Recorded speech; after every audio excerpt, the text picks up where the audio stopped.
हिंदू राष्ट्रामध्ये सर्वात पहिलं हिंदूंचं हित बघितलं जाणार आणि मग बाकी सगळे मोजले जाणार यात सांगून जात।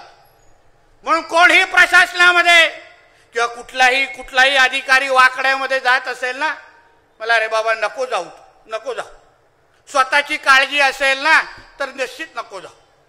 सरकार कोणाचं आहे बघ, सरकारचा मुख्यमंत्री कुठल्या विचाराचा आहे बघ, सरकारचा उपमुख्यमंत्री कुठला विचारायचा आहे बघ।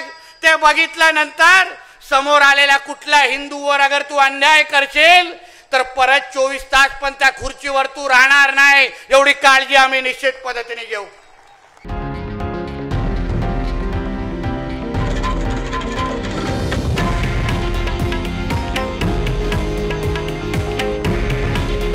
हे आहे देशातील नंबर 1 न्यूज नेटवर्क आणि आपण पाहत आहात TV9 मराठी।